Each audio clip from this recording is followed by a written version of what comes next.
3 days. That's all he had left. After years in law enforcement, Derwin Brown had finally achieved the impossible. He had just defeated the sitting sheriff in a shocking election upset and was only 3 days away from being sworn into office. Then someone decided he would never make it that far. On the night of December 15th, 2000, Brown was driving home after celebrating his victory with friends and supporters. Before heading home, he stopped to buy roses for his wife's birthday. It was supposed to be one of the happiest nights of his life. Instead, it became his last. As rain fell outside his Georgia home, Brown stepped out of his vehicle carrying the flowers. Moments later, gunshots shattered the silence.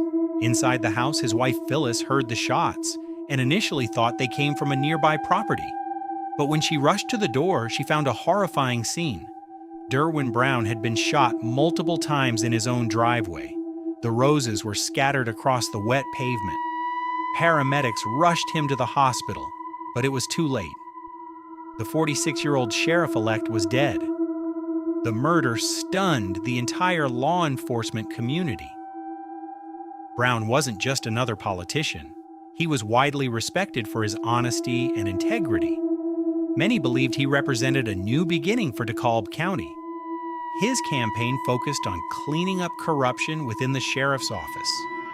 And now, just days before taking office, he had been assassinated. Detectives immediately suspected this wasn't a random act of violence.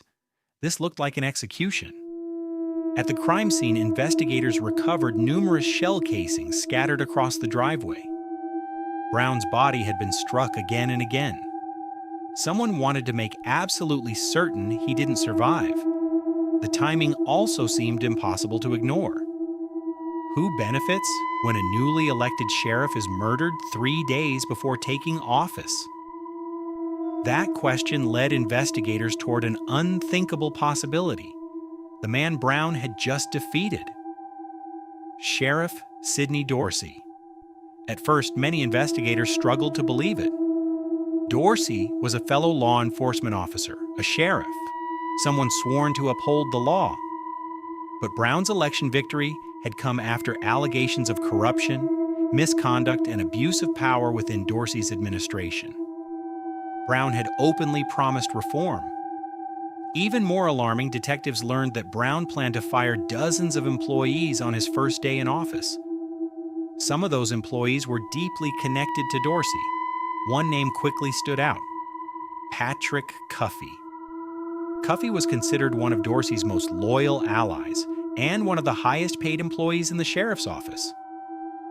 Investigators learned he was among those expected to lose his job when Brown took office.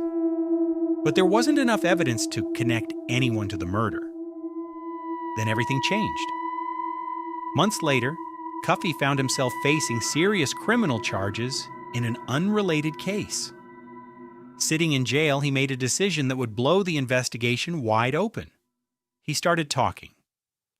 According to Cuffey, Sidney Dorsey had personally asked him to arrange Brown's murder. Investigators listened as Cuffey described a conspiracy involving multiple participants. He claimed several men agreed to help carry out the assassination because they believed Dorsey would reward them with promotions and positions within the sheriff's office. According to prosecutors, the group planned the attack carefully. One man allegedly served as the shooter. Another acted as a lookout. Another was the getaway driver. Their mission was simple: kill Derwin Brown before he took office. Prosecutors later revealed something even more chilling. If Brown's family had been outside that night, they would have been killed too. To the conspirators, they were simply collateral damage.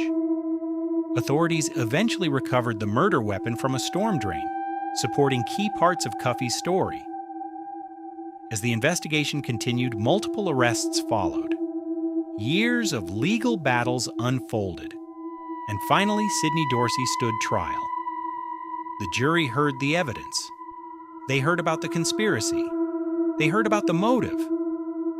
And they heard about the murder plot that allegedly originated from the very office sworn to protect the public. In the end, the jury found Sidney Dorsey guilty. He was sentenced to life in prison. Derwin Brown never got the chance to serve as sheriff, but his death exposed the corruption he had promised to fight.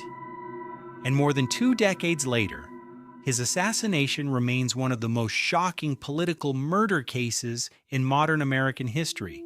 A man won an election. 3 days later, he was dead. And according to prosecutors, the order came from the man he replaced.